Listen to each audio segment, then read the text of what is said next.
Well, good morning. Welcome to this focus group on FastStats Designer.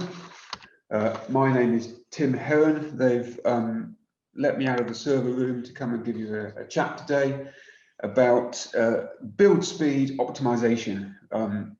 I am a senior developer at Apteco. I've been here since 2002. I'm the development lead on the FastStats Designer data load tool and various associated technologies. And if you've ever attended one of our FastStats Designer training courses, then it was probably me that gave it. So hopefully I've probably met at least 80 or 90% of you, hopefully listening to me now. Assuming I'm talking to anybody, I've not got a completely blank list of delegates. This session will be recorded. We recorded yesterday's and we'll choose the best one to put up on the website after this Apteco Live is over. We've muted everyone's microphones, but if you've got questions, you can submit them during this session over the chat, and my glamorous assistant, Andrew Cook, will be monitoring the questions as they come in. And if we get time at the end, which is very unlikely, we didn't get time yesterday, and we've overrun by quite a few minutes already to start this session, he'll read out the questions to me. Otherwise, you can contact support as usual, and I'll get back to you after the conference. So this session is all about build speed, and we offer a service where if you have a poor performing build, you can send us the various logs, and we'll analyze those logs for you and make suggestions on how to improve the speed of your build. And some of these suggestions would be simple: make a change to this system configuration setting. Other changes would be far more dramatic and require you to change the way data is presented to designer. And we'll give you a range of different options you can do to improve the speed of your build. But I was going to take you through some of the techniques that I use when I personally analyze those logs. I'm going to show you the format of particular logs and how I analyze them, and where to look to spot build speed issues. At the end of the session, we'll cover some of the developments that we've made in 2020.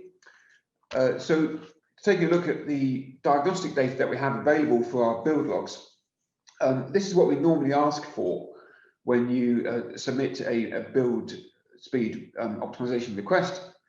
And that's the design XML, so we can see the structure of the data, the benchmark score generated by designer from the help menu, so that we can see the basic performance of your machine. There's no point really optimizing a build if we have a very poorly performing machine. We have the build log, which allows us to go into the details of how long each part of the build took, and the build statistics log. And that's the bit which I'm really going to focus on today, is how we analyze the build statistics log, because it contains a lot of quite concisely packed information, which when unpicked can give you some tips on, or give you some direction of how to improve the speed of your build. And then finally, if you're using the enhanced data builder, we also have the data builder log, which gets put into the log directory. Now, instead of going and collecting all these log files manually, you can go to the designer help about screen and click the build support file. This will package up all of these files into a zip file, which you can then email to us or upload to our SFTP server. So taking a look at the build statistics log, this file is never cleaned down by designer. So even if you have a clean action, preload action, clean system preload action, this file won't be deleted by that clean system. And so we've got quite a lot of customers who've been running builds for a long period of time. And in some cases, these build statistics logs can go back several years. So I've got an example one from a customer here. This goes back, actually back to about 2015. But I've got a section here from 2017 to 2019, which has been anonymized. And so if you think it's your data, it probably is. I'm going to show you what the format of this file is, how to filter it, and how to analyze it to find particular bits and pieces within this file. So taking a look at this file, we can see, if I open this file up, then we have got sort of a header line which tells us the name of the system. Notice that we have a benchmark score. So every time you run Designer Console, not the UI version, but the Designer Console version, then during the build, we take the first 5 seconds of that build, is where we deliberately waste 5 seconds of your build time to generate a quick benchmark score. And so this isn't quite as reliable as the full minute benchmark, which the help about dialog gives you. But it does give us some way of logging the underlying performance of the machine over time. And that can be quite important, because we don't want to trick ourselves and kid ourselves that we're improving the speed of a build when actually it's machine performance which is varying. And there's lots of things we can cause machine performance to vary, from operating system power, policy, options, through to whether it's running on a virtual machine.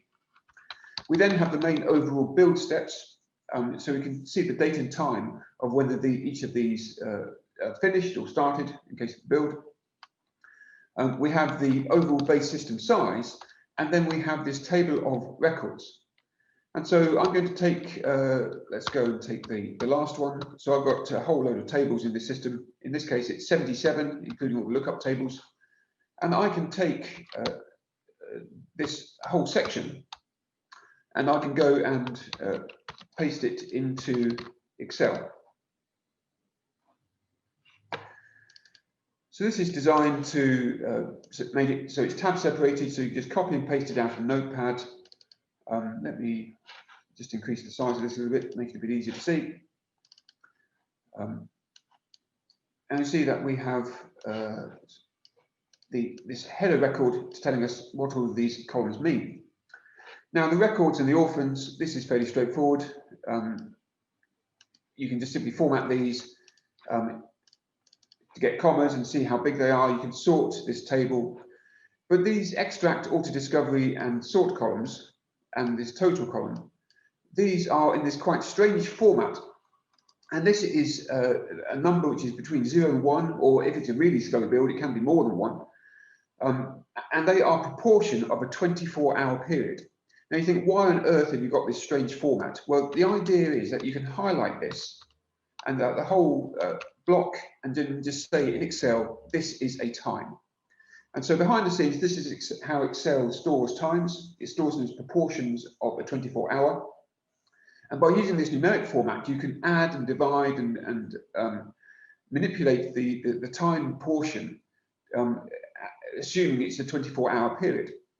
So here, by setting these to be these times, I can analyze them and see that some of these are taking longer than others. What I'm going to do is I'm going to take this whole table and sort it descending total time. So you can see here that we have got this, we've got the total line at the top, but then we've got this one where we've got 430 million records, 5,000 orphans. This is taking 23 minutes to extract, 12 minutes to sort, sorry, 12 minutes to auto discover, 23 minutes to sort, and then 20 minutes to build, to give a total time of 1 hour and 20. So compared to our total here, that's quite a significant proportion of our build. We can also take a look at the size of these extract files. So I can take this and I can format this again into bytes. So you can see that we have a total 158 or so gigabytes of input data, extracted input data. And this longest table, the biggest table, is 53 gigabytes of that. So because I've got this, all of this in this format, I can calculate a few measures for each of my tables. So the first one I like to calculate is the average record size of the extract file. So I can take the size of the file and I divide it by the sum of the records and the orphans in that file. And then I can copy that down that column and reduce the number of decimal places a bit. And so you can see how big in the extract file each record is. And so this leads us to think that maybe some of these ones which have very wide records might be a little bit slower.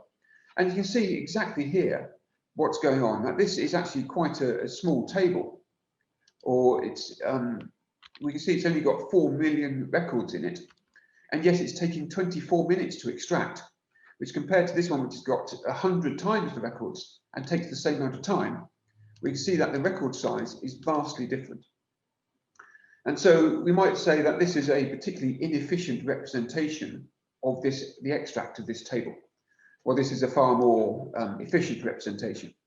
So this would gives us some guidance to go and look at this this table, look at the extract format, see have we got long text fields, have we got long codes where maybe we should be using shorter versions of those codes, that kind of information. So using this average record size to give a bit of guidance towards your extract efficiency can help you now find those small tables which are taking a long time to extract.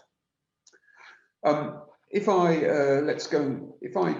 sort this by extract time, then we'll see that actually there's another optimization which we can make. Oh, what have I done here? That's that first one, largest to smallest. And I've mistakenly said it's got headers when it hasn't. Let's try again. So this is the longest running extract. It's 34 minutes. But we can see with our total row, the overall time for the extract is 53 minutes. So we have a bit of an improvement that we can make here. The total extract time should really be the same as the longest running extract. So if these extracts were scheduled and parallelized correctly, then the total extract time should be 34 minutes 26 seconds.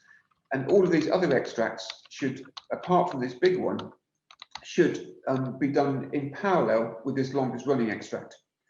So we can, there's a bit of optimization which could be done there in terms of perhaps reordering, ensuring that this table 75 is extracted or started to be extracted first, and that all of these other tables have an extract priority, which means that they'll be scheduled alongside that main extract rather than sequentially.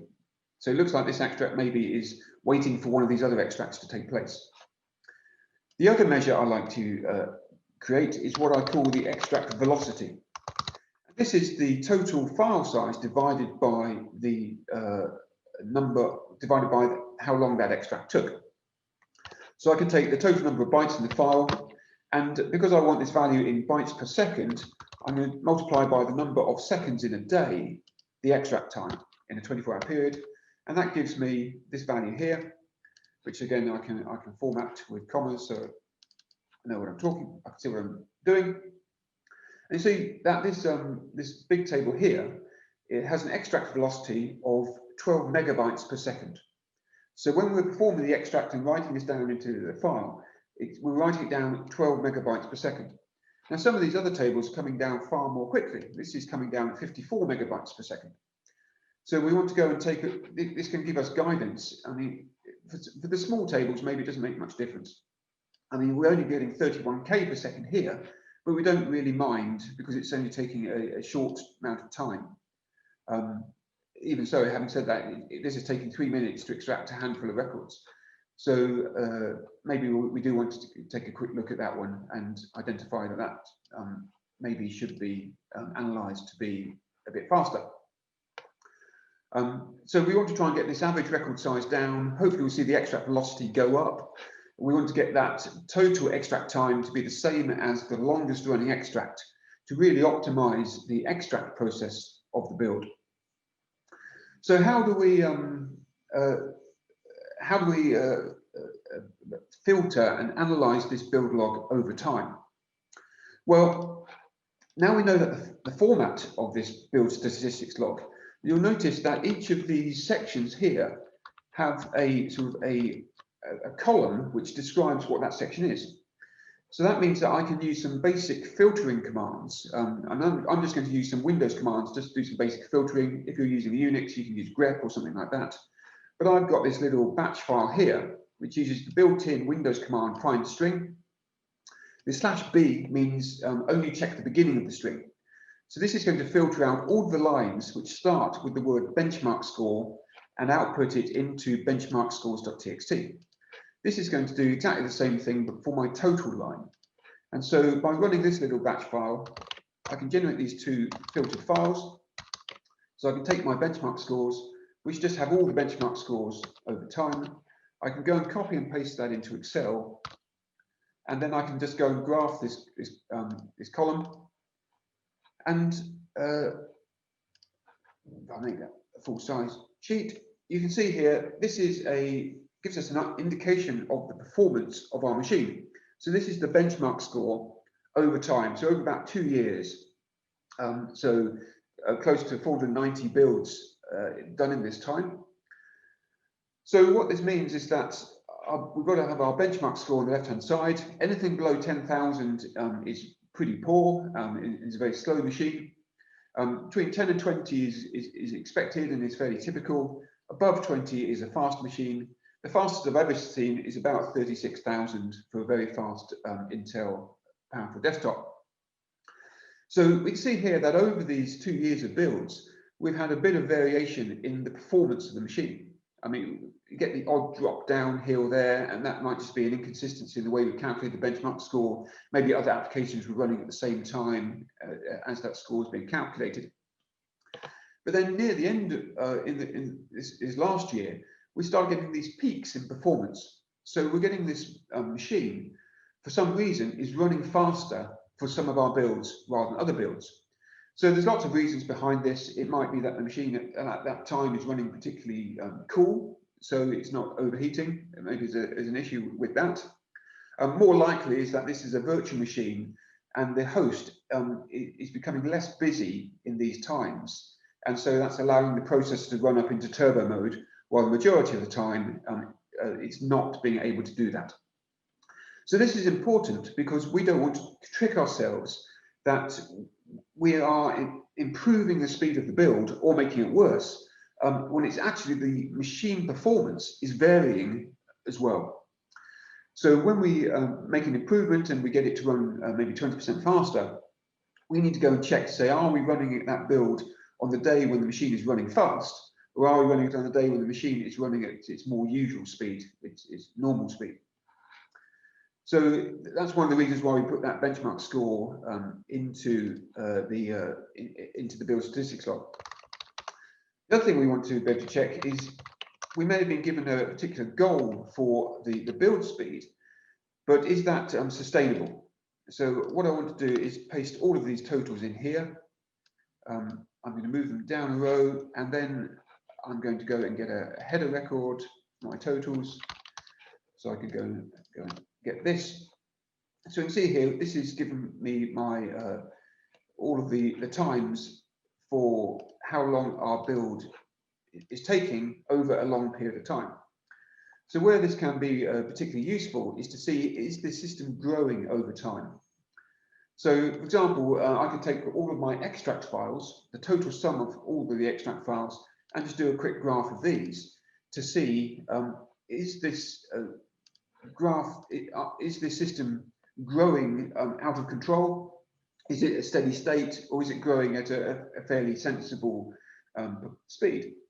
So we can see here that actually it's not too bad. We're extracting, what is this, 1.3 terabytes of data, going up to about 1.5, 1.6 terabytes of data for this particular build. And occasionally we have improvements, and these improvements could be because of improved efficiencies in extract format, or they could be a reduction in data, or that they could be tables have been removed, that kind of thing. But we can see here, over a period of 2 years, it actually seems to be almost leveling off a little bit. So this gives us an idea that we're not fighting a losing battle, and that we're not, even if we double the speed of the build, that we're not just going to run out of performance because of the speed that the system is growing over time. So once we've got the idea that we've got some understanding of the performance of the machine, and we've got some understanding of how the system is growing, we can then start going and finding individual bits and pieces and analysing the speed of those, knowing that we've got this long-term overview of this given by this log. So you can filter this on just the extract column, for example, just the discovery column, or just the sort column, or if you want to see if a particular table is growing at a particular speed, then you can use that filtering technique just to pull out all of the rows just for that one table. And I'm sure if you're in Excel whiz, you can do a whole load of stuff without having to resort to filtering things in command lines. So once you've identified maybe a slow extract, how do we go and improve the speed of it? Well, we've got a number of ways of doing this. And so looking at our extract performance, the first thing to note is that we've made some improvements to our the providers that we support. So before, you had to take, if you wanted to use a native ADO.NET provider, you had to go and download the file and put it into a particular place on the file system so that the designer could pick it up out of the program files directory in Designer. We've now put a subfolder in Designer called Providers, and if you install your ADO.NET providers within each of a number of subfolders underneath that Providers folder, then you can have multiple .NET providers installed. And this has really become important because a lot of these providers are now supplied over NuGet, and they are .NET Core providers. So they can be loaded by .NET Designer and run by .NET Designer, sorry, FastStats Designer. But they can quite often have file conflicts where one provider uses one version of a particular DLL, another provider uses another version of a particular DLL. So we've made it easy to install these multiple providers by having multiple subdirectories, one for each provider. And you see here, we've got one of my test systems where I've got a whole load of these providers set up and installed. We've improved the instructions in the designer help file for how to set these up. And so if you're using these providers, it should be easier to set these up and get them working with Designer, especially if you have more than one of them. So some tips on improving the extract performance. Well, first of all, we don't want to extract data that we're not going to load into FastStats. So if you're using a custom query, then avoid using select star. So that while select star is great for bringing back all of the fields so that you know which fields you've got in your query, and you might want to do it initially, there are probably going to be quite a lot of housekeeping fields or data fields in a table that you don't want to load into Designer, you don't want to load into FastStats. And so you'll exclude them out of your data source in FastStats. And so Designer won't do the processing in terms of the auto discovery and sort and all that kind of stuff on those excluded fields. But if you use select star, it still means that we're pulling those fields from your source database. So it's far more efficient to do a select with just the field names that you do want to bring back into Designer, rather than putting back all of the fields and then having Designer discard them when it writes them down into the extract file. A better way of doing this is to create a view which does use the select star, and then Designer will build up the fields it requires as a select from that view, and then the source database will only send the columns that are required in the query. Sometimes you might have a long running extract which doesn't actually move the progress bar. Or if you're using the Designer console application, it can look like that Designer process is hung when actually it's waiting for records to come from the source database. So to help you diagnose this situation where Designer is simply waiting for records from the source database, we now output into the build log an extract line for each extract which takes longer than 10 minutes, or every 10 minutes, if an extract is running, we emit into that build log how far we've got within that extract. So we've seen situations where Designer might be running for 24 hours, where all it's doing is waiting for the source database to return a record. And the partner and the customer can't really get any information from Designer, from the build log, or from the file sizes to say where the problem is. So they can't tell if it's the source database or if it's Designer. This logging this line every 10 minutes now at least gives you a clue that the Designer process is alive and it's just waiting for records to come to it. And then you can go back to the source database and say, okay, why is it stuck? Is it waiting for a memory grant, or is it waiting for a lock or something like that? So I have a design here in FastStats Designer for this Apteco live event, and this extracts from a view which I have in SQL Server. So the first thing to notice is that we now have all of our database credentials in this new credentials manager. So this was coming last year, and now it's completely here this year, and all of the credentials that we use throughout FastStats Designer are now in this new credentials manager. So we have a list of all of our different credentials that we use. So the idea is that you set up a credential once, and then you can just, so the connection string and your timeout and your provider that you're going to use, and then you refer to this credential by name from your data source. rather than having to enter your connection string every single time. So this could be an environment variable. You can even have environment variables in the actual credential itself.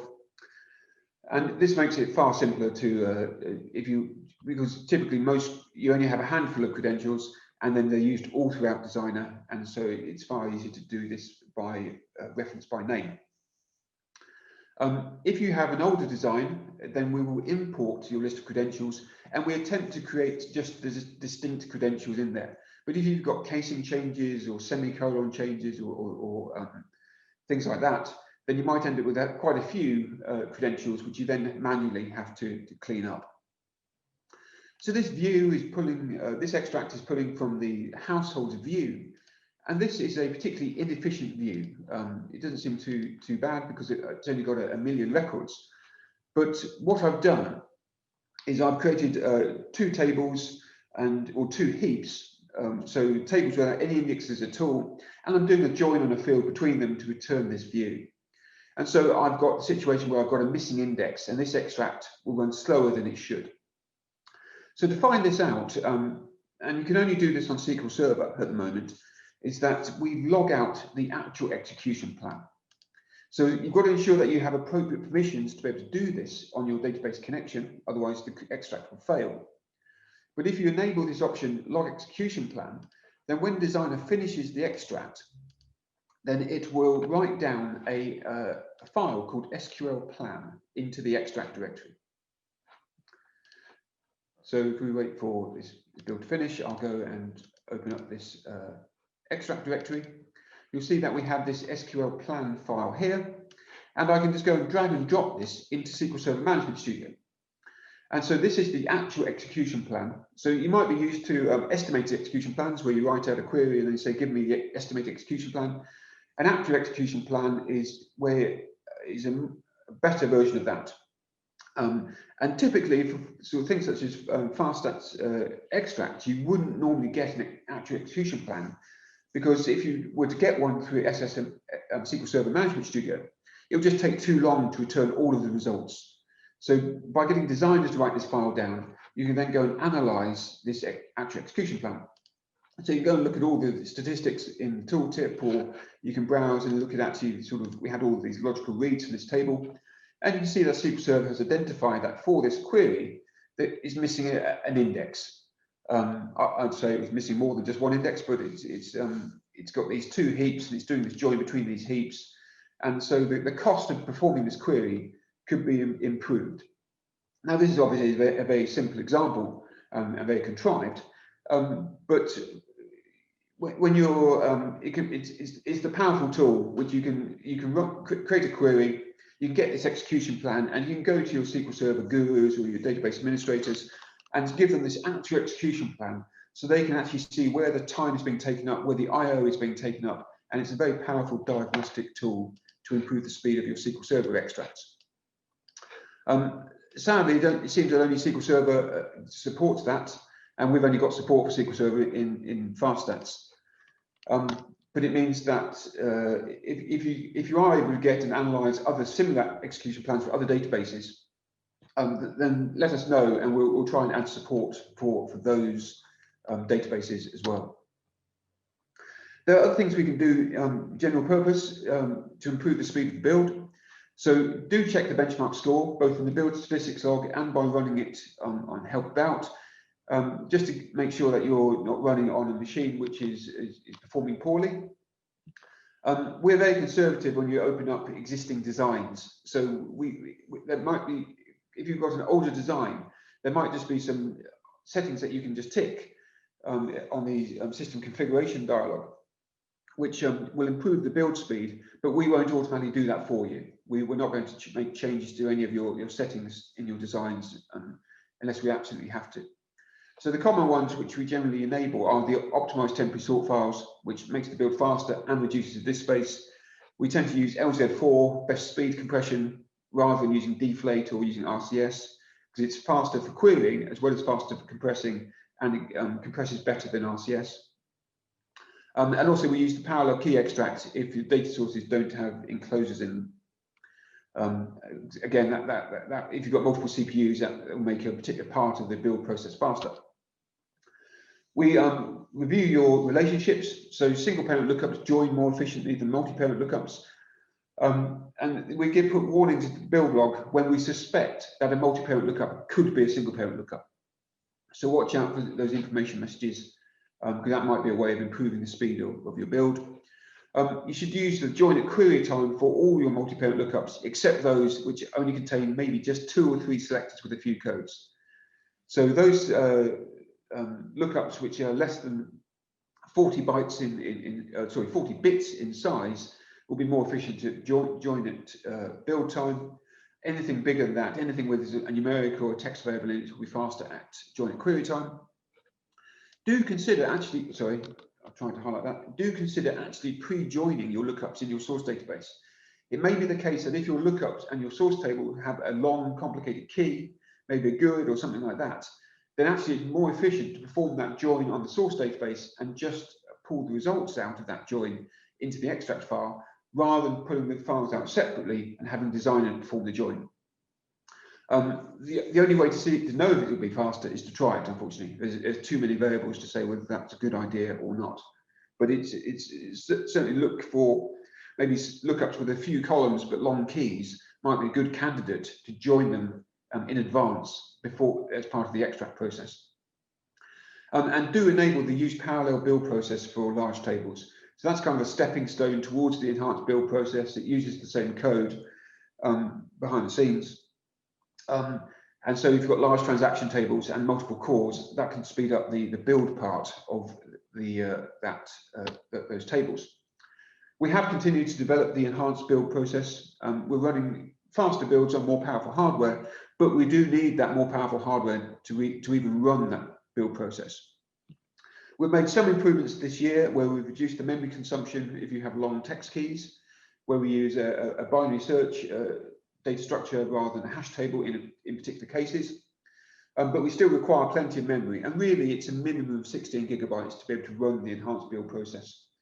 And it needs to be available. We can't really run it on a 16 gigabyte machine with SQL Server taking up 15 gigabytes. So the enhanced build process supports incremental builds more efficiently than the standard build process, and now it supports these new full delta builds as well, where you can update, delete, and append new rows to your tables. And our customers are in a transitional phase. We've got FastStats systems which have only ever been done with the enhanced build process.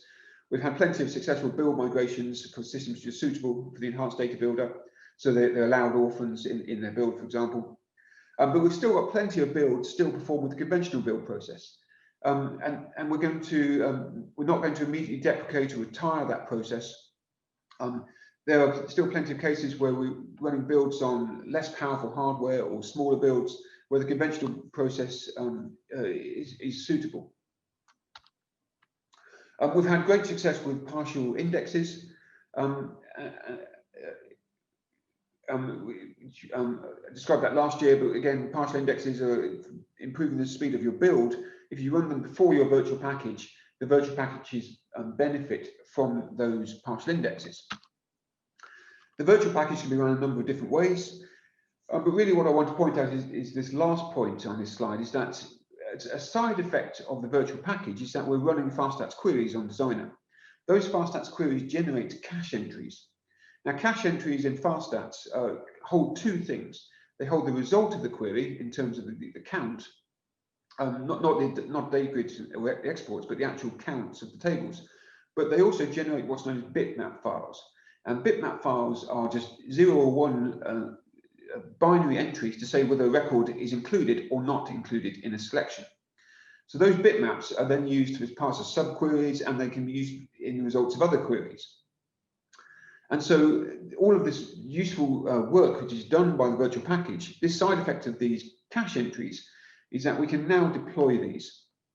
So in the deployment postcode action in Designer, if I go to a deploy system action, I have this new checkbox here saying include cache entries. So if I've got any cache entries generated by the virtual package, they will also be deployed as well. And so it means that my users won't get that slowdown when a new system is deployed for the first time, because the cache is out of date. So it will generate any cache entries we've got in Designer, we'll also pass them on. Now, to supplement this, we've also added a new post-load action called build cache entries, if I can find, rebuild cache, which means that if you have a time window at the end of your build process before you need to deploy it. So maybe you're building at midnight and it takes 6 hours, but then your users come in at 8 in the morning. So you've got sort of a 2-hour window. What we can do is we can use that 2-hour window to run this rebuild cache action in Designer. So the rebuild cache action works in a very similar way to the virtual package. It contacts the FastStats service, pulls back the cache description entries, the FSCF files, back to the Designer process, and starts rerunning those cache entries on Designer. Then when the deployment has to happen at 8 o'clock, then we can refresh for sort of specified. So we can say we'll stop at 8 in the morning. So it will refresh as many cache entries as it can before 8 in the morning. Then it will move on to deployment. The system will deploy, including those cache entries, and that will make the system faster for your users when they log in, because it means that there's a far higher chance that they'll hit a pre-processed cache entry rather than having to rebuild it from scratch. So with the new features for 2020, the credential manager now covers all of the credentials with an auto import function. We now allow you to password protect your design XML files. So as well as saving it down as an XML file, you can save it down as an FSDX file, which is an AES encrypted version. So that when you open that design in Designer, you have to type the password in to be able to access and edit that design. If you're building from the command line, you have to pass that password in on the command line. And that's particularly powerful for things like AWS build servers, where you can pass in the command line from outside of the entire machine. For people who have build sort of every day or build frequently, then we now support this these delta builds. But both the incremental and the delta builds require you to keep the extract files on your machine. So what this means is that you end up building up a large plain text copy of your entire data set on the build machine. Now, normally that's not a problem because it only exists for a few hours and then you can delete it and it will be extracted the next time. But for incrementals and deltas to work, those files have to stay on the disk so that they're available for the next build process. So we only pull out the new information. So that means you've got sat on your build machine in plain text, the full copy of your data, which some people are understanding a little bit nervous about. So we now support extract, compression, and encryption. So if you're using the enhanced data builder, the conventional build process doesn't support this, then you can both compress and encrypt your extract files. And that works with both the incremental and the delta build processes. The extract compression is particularly good because it's LZ4 compression, and so it reduces the disk space. So if, for example, in the build we had before, where we had 150 gigabytes of extract data, with LZ4 compression, that'll probably come down to about half. And so you'd save the disk space in the extract process and also save the corresponding amount of I/O as well.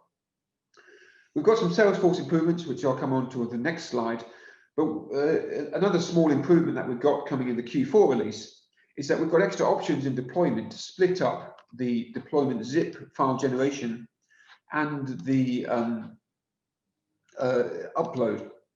So on the deployment dialog, hopefully you'll be familiar with this, you have the normal 4 options at the top, but now you can split your deployment with these 2 new options, where you can have one deploy action to create the compressed file only, and you can have a second deploy option, which is to deploy an existing compressed file. So what this means is that if you've split this up into 2 separate actions, if your upload fails, before, all you could do is rerun the entire deploy action, which would recreate the deployment file, which might take a couple of hours for a big system before then uploading it.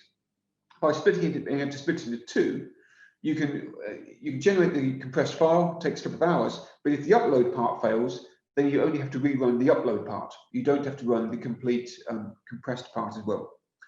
So the easiest way of us adding this in with a bit of backwards compatibility was create these 2 options.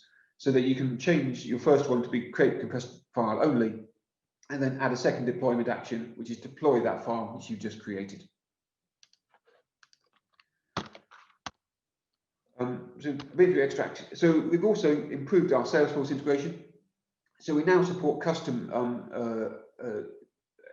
OSQL queries, Salesforce object query language. We now support, we've moved from bulk query version 1 to version 2 of the Salesforce API, which is a little bit more efficient. We can now auto import metadata. So when you add a Salesforce table to your system, we auto generate all of the correct selector fields and text fields and numeric fields from that metadata. Full deltas are now supported. So we put a special case into our Salesforce data source so that we can use the system mod stamp and this built-in Salesforce is deleted flags and map them directly to our delta processing. So one of the sticking points with adopting Salesforce in Designer was always that the performance, even with bulk query stuff, was that you still have to pull all of your data down over an HTTPS connection from some server, probably in America somewhere. What we can now do with deltas is just pull the changes.